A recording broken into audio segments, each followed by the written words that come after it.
ಒಂದು ಇಟ್ಕೆ ಇಡಲ್ಲ ಅಂತ ಇಲ್ಲಿ ಹೇಳ್ತಾರೆ. ಕೇಂದ್ರ ಸರ್ಕಾರದ ಪಾರ್ಟಿಯವರು ಅಧಿಕಾರದಲ್ಲಿದ್ದಾರೆ ಅಂದ್ರೆ ಈಗ ತಮಿಳುನಾಡಿನ ವಿಚಾರಕ್ಕೆ ಬಂದ್ರೆ ಈಗ ನೀವು ಕಾಂಗ್ರೆಸ್ನವರು ಅಲ್ಲಿ ಕಾಂಗ್ರೆಸ್ನವರು ವಿರೋಧ ಮಾಡ್ತಾ ಇದಾರಲ್ಲ ಸರ್, ಒಂದೇ ಒಂದು ಇಟ್ಗೆನೂ ಎತ್ತಿಸ್ಕೊಡಲ್ಲ ನಾವು ಅಂತ ಕಾಂಗ್ರೆಸ್ ನಾಯಕರು ಸ್ಟೇಟ್ಮೆಂಟ್ ಕೊಡ್ತಾ ಇದ್ದಾರೆ. ಕೊಡ್ತಾರೆ.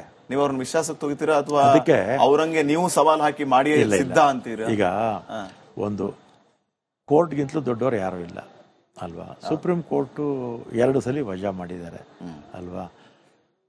ಇದ್ರ ಮೇಲೆ ಆಮೇಲೆ ನಾನು ಆಗಲೇ ಇನ್ನೂ ಒಂದು ಮಾತು ಹೇಳಿದೆ, ನಾವು ಡ್ಯಾಮ್ ಕಟ್ಟೋದ್ರಿಂದ ತಮಿಳ್ನಾಡು ರೈತರಿಗೆ ಹೆಚ್ಚು ಬೆನಿಫಿಟ್ ಆಗುತ್ತೆ. ನಮಗೆ ಕುಡಿಯೋ ನೀರು ಪವರ್ ಅಷ್ಟೇ ಸಿಗೋದು, ಅದನ್ನು ಕೂಡ ಅವ್ರು ಅರ್ಥ ಮಾಡ್ಕೋಬೇಕು.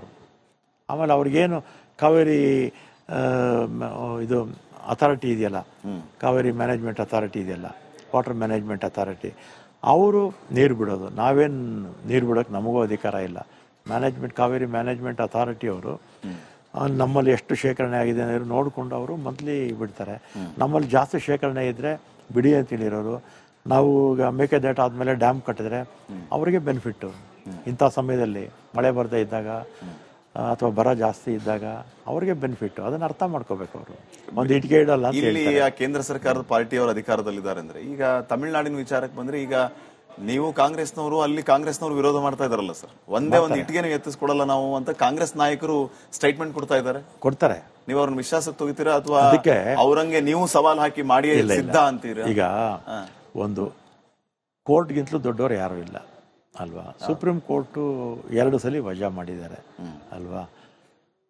ಇದ್ರ ಮೇಲೆ ಆಮೇಲೆ ನಾನು ಆಗಲೇ ಇನ್ನೂ ಒಂದು ಮಾತು ಹೇಳಿದೆ, ನಾವು ಡ್ಯಾಮ್ ಕಟ್ಟೋದ್ರಿಂದ ತಮಿಳ್ನಾಡು ರೈತರಿಗೆ ಹೆಚ್ಚು ಬೆನಿಫಿಟ್ ಆಗುತ್ತೆ.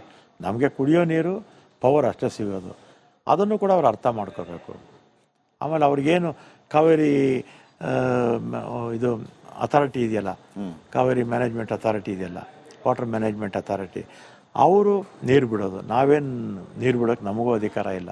ಮ್ಯಾನೇಜ್ಮೆಂಟ್ ಕಾವೇರಿ ಮ್ಯಾನೇಜ್ಮೆಂಟ್ ಅಥಾರಿಟಿ ಅವರು ನಮ್ಮಲ್ಲಿ ಎಷ್ಟು ಶೇಖರಣೆ ಆಗಿದೆ ಅನ್ನೋದು ನೋಡಿಕೊಂಡು ಅವರು ಮಂತ್ಲಿ ಬಿಡ್ತಾರೆ.